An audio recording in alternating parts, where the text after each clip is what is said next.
Hey, what's going on, guys? It's Kaufman is Alive. I look at comic books new and old. Today, I'm looking at all the new comics I picked up at the comic book shop today.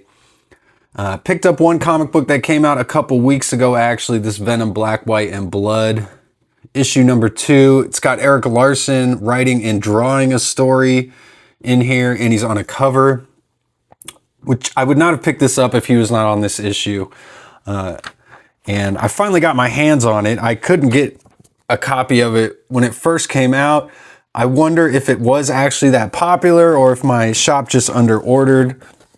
I had to actually ask them to hold me a copy, and I don't know if the message got lost, but they weren't able to do that. Or like I said, maybe they just under-ordered this comic for whatever reason. But I'd been looking forward to it for months since it was announced. Erik Larsen, my favorite artist, and I was really looking forward to seeing him back drawing Spider-Man, and Venom is really cool. So, and like I said, there's some awesome pages in here of just Spider-Man and Venom fighting all throughout here.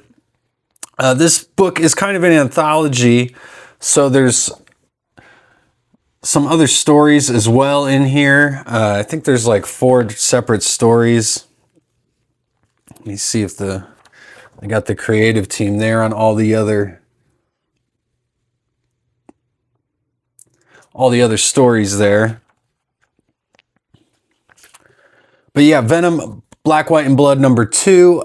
This came out a few weeks ago, like I said, but I was finally able to pick this one up. This was a $5.99 book. And then I got Spider-Man 94 number 2. Now, I did a review of issue number 1, a very polarizing issue. Actually, really not too polarizing. Most people didn't like it at all. You can go check out my review and see my thoughts, but the main thing about it is Jim Towe, the artist on this book, getting a lot of flack for how he drew Peter Parker. And as I pointed out in my video, it wasn't just Peter Parker who he made look a little weird. But I thought all the pages with Spider-Man actually in it looked pretty good. So here's some of the interior pages from issue number 2 here. My biggest complaint with the first issue was just that it did not continue the story from the Spider-Man cartoon, where that entire series, that cartoon series ended on this cliffhanger, and this comic, it doesn't really address that at all. It just kind of hand waves all of it. So, and we just kind of get this new story, mainly dealing with villains who we did not see in the original cartoon. And I feel like this is another way for the writers to just write their own story, basically, without disturbing any of the original canon and without really adding anything to that original story at all. This is just, feels like fan fiction pretty much. But like the original cartoon, it is kind of telling different Spider-Man stories using those Spider-Man characters. Like, for instance, Hobgoblin showed up in the cartoon and existed before the Green Goblin, which is completely opposite of what happened in the comics. So them doing storylines differently for this series specifically, Spider-Man 94, is nothing new. It's actually what they should be doing here. So they're kind of doing the Clone Saga, it looks like here, or at least they've introduced Kane, who in the comics is a clone of Peter Parker.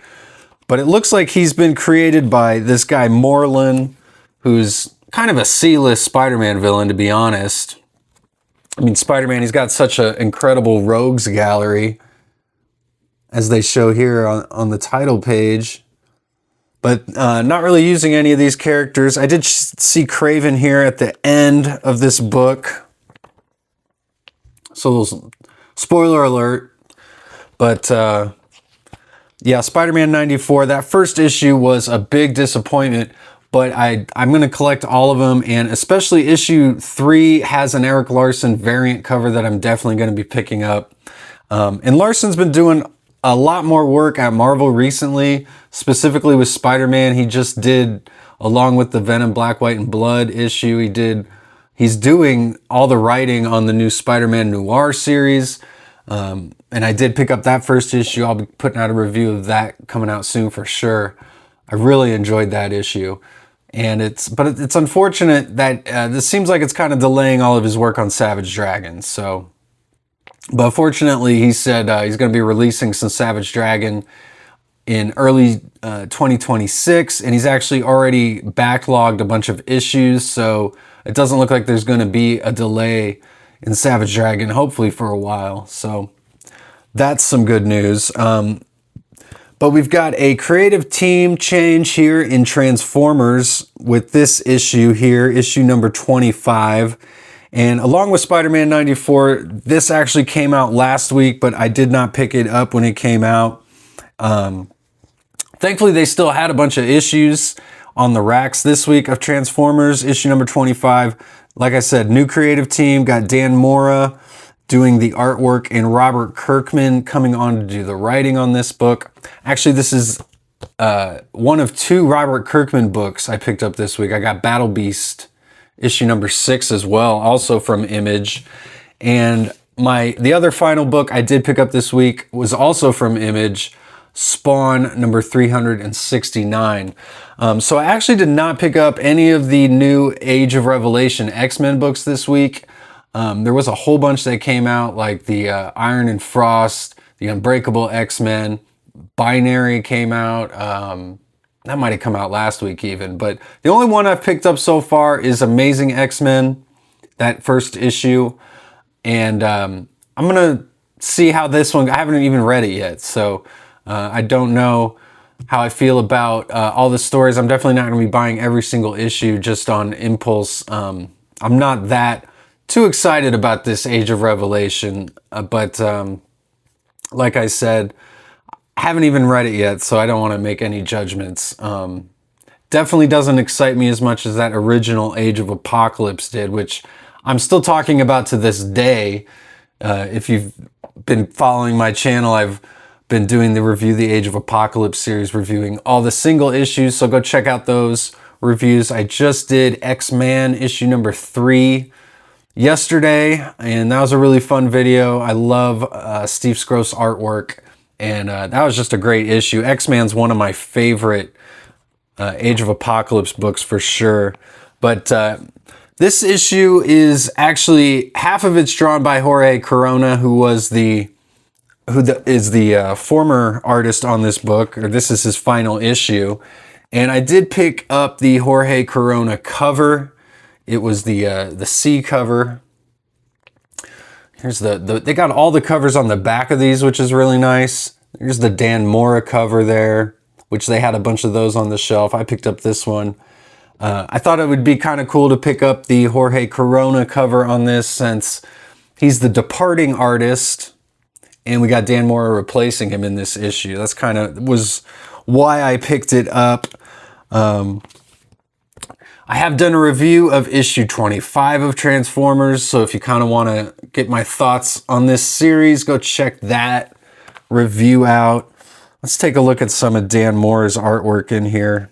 There's a big Decepticon logo as we switch artists here. And on the following page, you get the Autobots logo. And there's the first page of Dan Mora doing Optimus Prime. Now, if you weren't aware, he was the artist on, or he still is the artist on Justice League Unlimited and Superman. And so I think him drawing like such a super heroic character like Optimus Prime, and he's got the primary colors as well, kind of like Superman, the red and blue. So a real natural fit, I feel like, for Dan Mora to do this stuff. And I can only imagine just being an artist on Transformers and making it look good and believable and interesting has to be no small feat, considering, you know, the shapes and the angles that all these characters, you have to put them in. And man, they always put really, really skilled artists on Transformers. I think it's kind of a tell of who some of the best artists are, or at least the past few years since they've rebooted this Transformers book. They've had some of the best comic book artists on Transformers. So Jorge Corona, Daniel Warren Johnson, and now Dan Mora. So, and also Ryan Ottley was doing.